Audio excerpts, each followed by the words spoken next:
আসসালামু আলাইকুম এভরিওয়ান। মাত্র একদিনে আপনি কিভাবে নিকলি হাওয়ার যাবেন এবং কোথায় কোথায় ঘুরবেন, কোথায় খাওয়া দাওয়া করবেন, সব কিছু থাকছে আজকের এই ভিডিওতে। সকাল সকাল ঘুম থেকে উঠে বেরিয়ে পড়লাম উত্তরা রাজলক্ষ্মীর উদ্দেশ্যে, কারণ আজকে আমরা প্রায় 22টা বাইক যাব নিকলি হাওরে।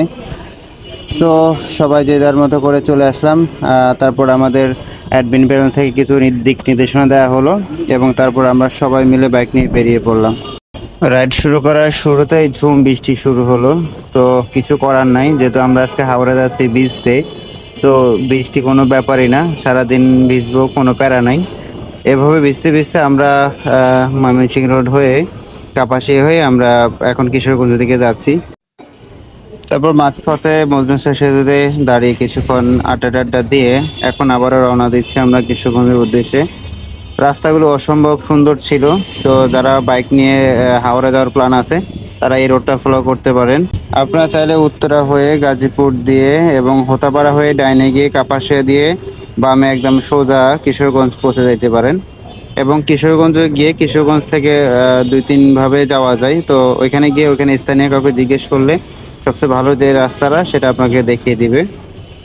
তো বৃষ্টির মধ্যে বাইক রাইড করতে করতে আমরা চলে আসলাম কিশোরগঞ্জে, সেখানে নাস্তা রাস্তা করে এখন যাচ্ছি আমরা নিকলির দিকে। নিকলি যাওয়ার পথে কিশোরগঞ্জের পরে রাস্তাটা এত সুন্দর ছিল, আপনারা দেখতে পাচ্ছেন কত অসম্ভব সুন্দর একটা রাস্তা। সামনে 4-5 কিলোমিটার রাস্তা একটু খারাপ, বাট পুরো রাস্তাটাই ভালো ছিল। তো আমরা এখন চলে আসলাম নিকলির নৌকা ঘাটে। এখান থেকে আমরা সবাই বাইকগুলি নৌকাতে উঠাবো এবং নৌকাতে উঠে তারপরে আমরা মিঠামইন অষ্টগ্রাম সেগুলো ঘুরতে যাব। সো আপনারা যারা বাইক নিয়ে আসবেন চাইলে আগে বুকিং দিতে পারেন, অথবা এখানে এসে অসংখ্য বোট পাবেন দামাদামি করে। প্রতিটা বাইক 400 থেকে 500 টাকা করে নিয়ে আসবে এবং দিয়ে যাবে। আপ ডাউন আপনারা কন্ট্যাক্ট করে নিতে পারেন। সো আমরা আগে থেকে বুকিং করে রাখছি, যেহেতু আমাদের বাইকের সংখ্যা অনেক বেশি ছিল, প্রায় 22টা বাইক যাব, সেই জন্য আমরা 2টা নৌকা আগে থেকে আমরা বুকিং করে রাখছিলাম। তারপর যে যার মতো করে বাইক উঠায় এই যে আমরা হাওড়ার দিকে যাচ্ছি। সো যাত্রাটা অনেক সুন্দর ছিল। আর হাওড়া আসলে মন খারাপ করার কোনো সুযোগ নেই, কারণ এখানে মেঘ, বৃষ্টি আর স্বচ্ছ পানি আপনাকে সত্যি মুগ্ধ করবে। তারপর সাথে যদি এরকম ভাই ব্রাদার থাকে তাহলে মন খারাপ করার তো আসলেই সুযোগ নেই। তো আপনারা যারা নিকলি হাওড়া আসতে চাচ্ছেন আপনারা বাসে আসতে পারেন, চাইলে নিজেরা গাড়ি নিয়ে আসতে পারেন অথবা বাইকে আসতে পারেন। বাইকে আসতে সবচেয়ে বেশি সুবিধা, কারণ আপনি চাইলে একদিনে সুন্দরভাবে কভার করতে পারবেন, অথবা গাড়ি নিয়ে আসলেও আসতে পারেন।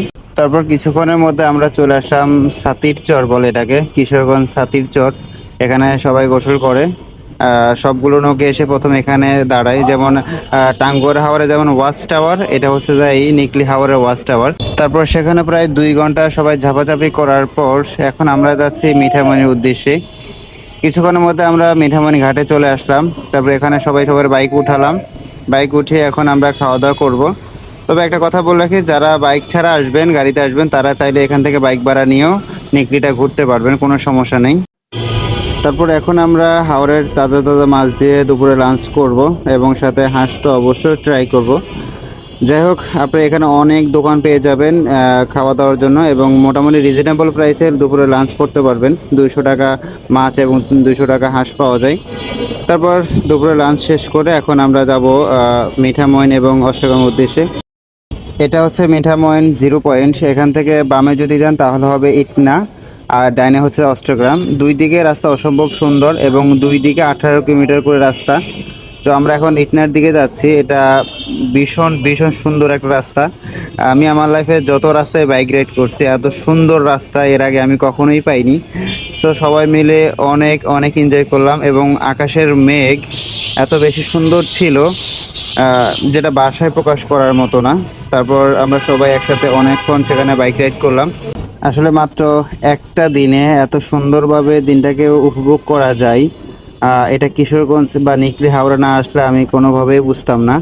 আমরা রওনা দিয়েছিলাম ভোর 5টায় এবং রাত 9টা-10টার মধ্যে ইনশাআল্লাহ আমাদের ঢাকা থাকার প্ল্যান আছে, দেখা যাক আল্লাহ ভরসা। তো এভাবে হাওরে অনেকক্ষণ আমরা বাইক রাইড করলাম। একেবারে ইটনার 0 পয়েন্ট পর্যন্ত রাস্তাটা অসম্ভব সুন্দর ছিল এবং সাথে মেঘের পরিবর্তন, এটা আরও বেশি ভালো লাগছে। মেঘের এক এক জায়গায় এক একটা ধরন, এক একটা রূপ মেঘের, এটা অনেক বেশি মুগ্ধ করে আমাদেরকে। তো এভাবে চলতে চলতে আমরা ইটনা 0 পয়েন্ট থেকে এখন আমরা যাচ্ছি মিঠামইনের দিকে। আবার কারণ মিঠামইন থেকে আমরা আবার অষ্টগ্রামের দিকে যাব এবং অষ্টগ্রামের রাস্তাটা আরও বেশি সুন্দর, সেটা একটু পরে আপনারা দেখতে পাবেন।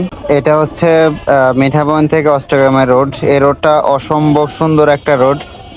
আগে আর্ট করা ছিল, তখন আরও বেশি সুন্দর লাগতো। এখন বৃষ্টি বর্ষার কারণে আর অনেকটা উঠে গেছে।